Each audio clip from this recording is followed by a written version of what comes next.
What's up, everybody? HellaBass here, and today I'm going to show you a co-angler's secret weapon to catch more bass and a cheap hack on how to do it super cheap and easy. Thanks for tuning in, everybody. If you like what you see here and you enjoy this tip, consider subscribing and enjoying more great content that will help you catch more bass and suck less. So what we're talking about today is the Wacky weighted stick bait or senko. So these little weighted jig heads are super popular. They're great for co-anglers. They're great for anybody, honestly. Boaters, anybody that fishes from shore, a boat, a kayak, they're deadly. So it's basically a center weighted wacky rig. And what makes this deadly is that you can fish it a little faster. You get the presentation of the wacky rig. You don't have to worry about how fast your boater's fishing. If he's fishing deep, if he's fishing shallow, you can adjust the weight of this, the presentation, and it's just a great way to catch fish.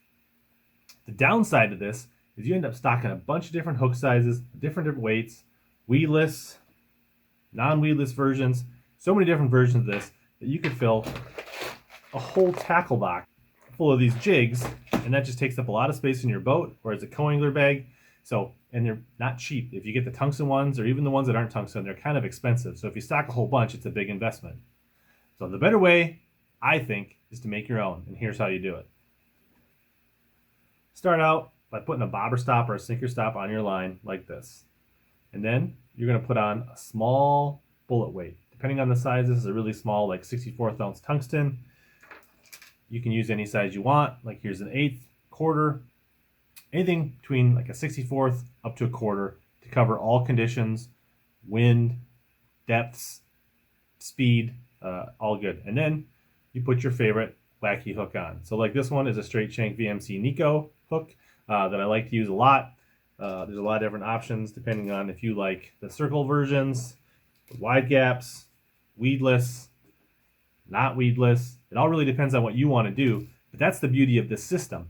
You can adjust your hooks, your weight size, weedless, not weedless, depending if you're fishing, big senko worms, small senkos, finesse worms, whatever your favorite bait is to wacky rig. You can adjust the hook and the weight super easy. And these, for the most part, are probably things you already have a ton of in your tackle box. So why dedicate a whole nother tackle box or a section of your terminal tackle box to just dedicated jig heads that are only used for one thing? You can just make these things out of what you already have. So there it is right there. So you got the bobber stop, you got a small weight and a hook. And all you do, put that on your favorite plastic that you're going to wacky rig. I like to use the bands, these silicone bands. I'll put a link in the description down below for those. They make your wacky baits last a long time. Hook it right through there, and you've basically got a wacky jig. Make it yourself on the fly. You don't need to dedicate. You don't need to spend a bunch of money on it, and it'll do the same thing. And if anything, these are potentially a little bit more weedless, and they work great around all kinds of cover.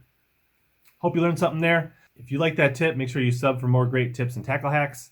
As always, if you want to catch more bass and suck less, make sure you check out this video right here. And we'll catch you next time.